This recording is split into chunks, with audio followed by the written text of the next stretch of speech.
Aliraw ang mga kamay ng Senado pagdating sa isinampang impeachment laban kay Vice President Sara Duterte. Paglilinaw ni Senate President Cheese Escudero, patapos na ang 19th Congress at higit dito, mas mabigat pa rin konsiderasyon ang desisyon ng plenaryo. Una sa balitang yan, si Dustin Bayog. Muling binigyang linaw ni Senate President Francis Cheese Escudero na limitado lang sa pag-issue ng summons kay Vice President Sara Duterte ang maaaring magawa ng kasalukuyang Kongreso patungkol sa planong impeachment. Sa panayam sa DZRH, pinaliwanag ni Escudero na hindi na makakaabot sa trial ang planong impeachment kay VP Sara gayong patapos na ang period ng 19th Congress sa June 11. May 10 araw ang nasasakdal si VP Sara para sumagot. Hindi pa nga siya humihingi na extension nun.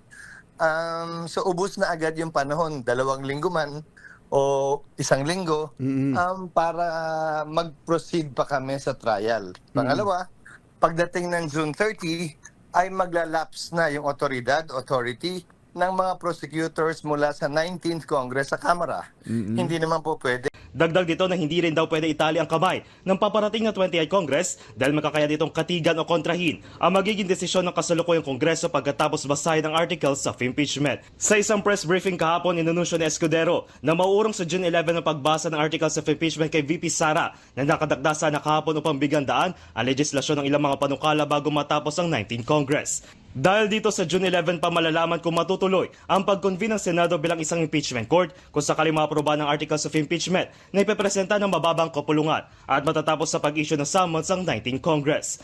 Paliwanag pa ni Escudero kung magiging ibang desisyon ng 28th Congress ay maring i-apel ito sa Korte Suprema at binigyan din ng desisyon ng plenaryo. Halimbawa, pwedeng sabihin ng 19th Congress, tatawid yan, pero ang pasya ng 20th Congress, hindi tatawid yan. At i-dismiss nila.